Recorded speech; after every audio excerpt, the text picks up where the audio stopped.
Ya ternyata bisa cuy. Ini bagian terkeren menurut saya.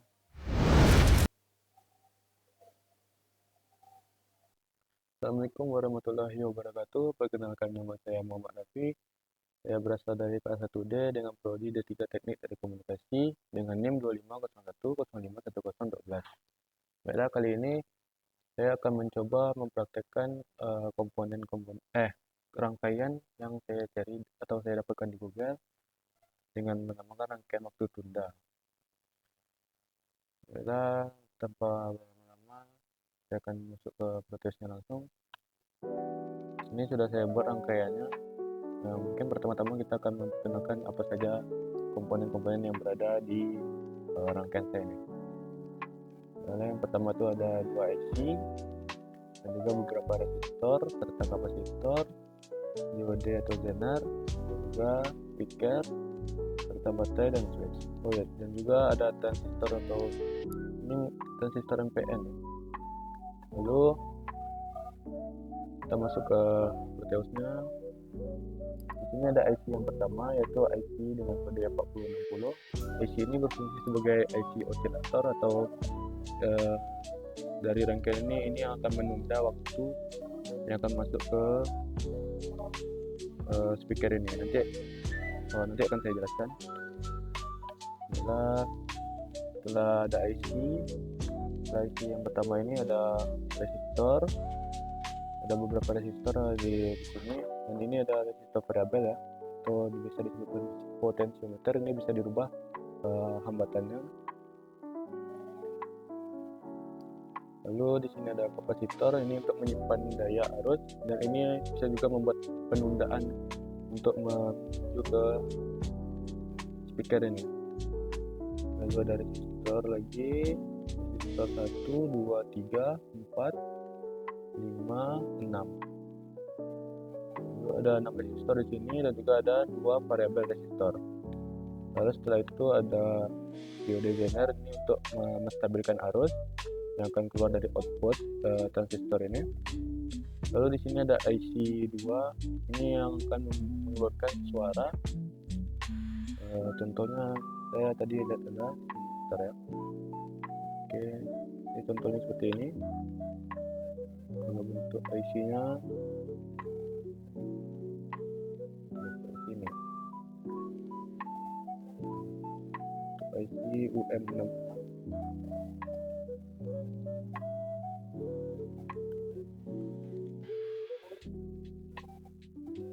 Nah, di sini ada beberapa IC UM66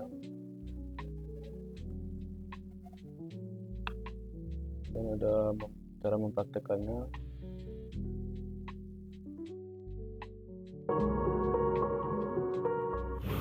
इस वक्त मैं इसको 3.5 वोल्ट दूंगा.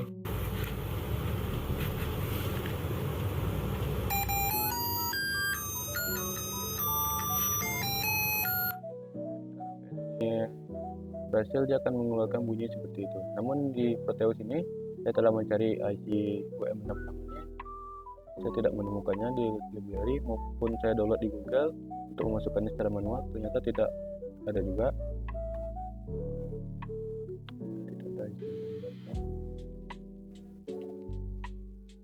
Lalu setelah itu ada baterai ya di sini untuk sebuah komponennya. Lalu di sini ada juga switch untuk mematikan atau menghidupkan. Mungkin saya akan coba rangkaiannya apakah ada error atau tidak.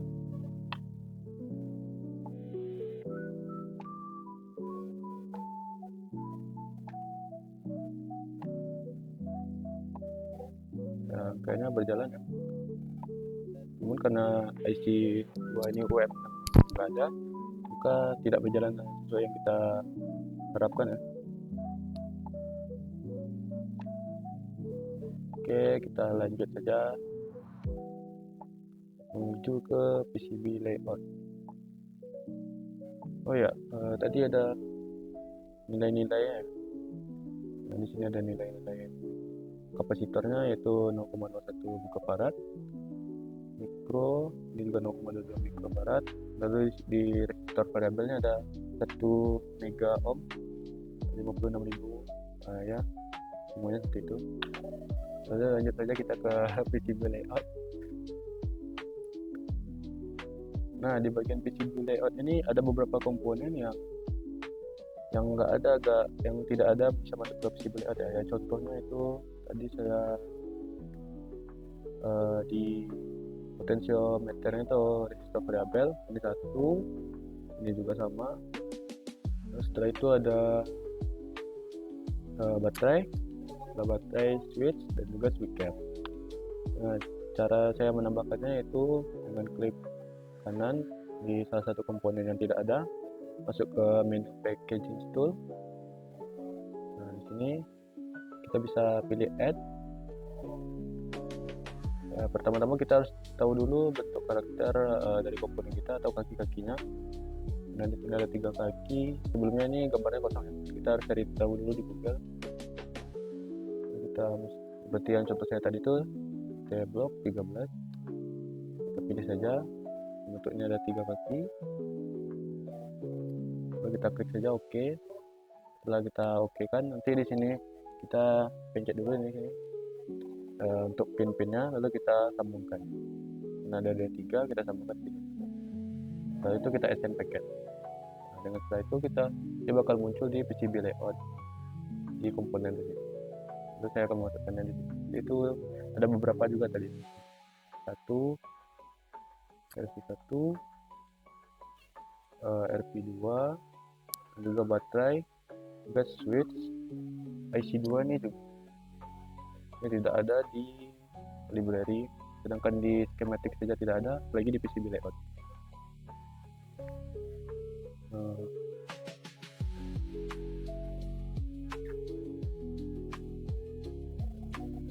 Di PCB layout mungkin sama halnya dengan di schematic capture ya, namun di PCB layout ini untuk kita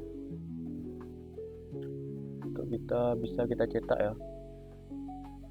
Namun saya belum mengerti caranya. Mungkin kita akan melihat, oh ya sebelum itu untuk switch ini saya menambahkannya dengan lubang untuk menentukan, karena saya kira soket switch itu ada 2, jadi saya menambahkan 2 di sini, lalu saya sambungkan kabelnya seperti rangkaian yang sebelumnya. Ini. Setelah itu ya mungkin kita akan coba lihat ke 3D saja. Tidak salah ini bisa 3D, saya juga sudah coba tadi dan ya ternyata bisa cuy. Ini bagian terkeren menurut saya. Nah, kita bisa melihat ya simulasi apa yang bakal muncul di PCB kita dengan beberapa komponen. Kita bisa putar-putar dan di baliknya juga ada beberapa kaki-kakinya yang muncul, dan ini bisa juga memberikan kita sebuah gambaran.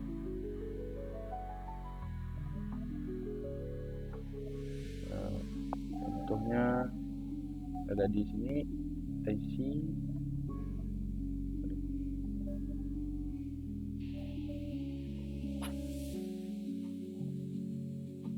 Nah, kita bisa melihat kaki-kakinya dan apa saja yang kita buat di PCB layout tadi secara 3D. Mungkin ini menurut saya sangat keren sekali ya untuk software di Proteus ini. Baiklah, mungkin itu saja video saya tentang menjelaskan rangkaian yang saya buat. Itu rangkaian penunda waktu yang akan menghasilkan suara seperti tadi contohnya ya. Kita ulang lagi.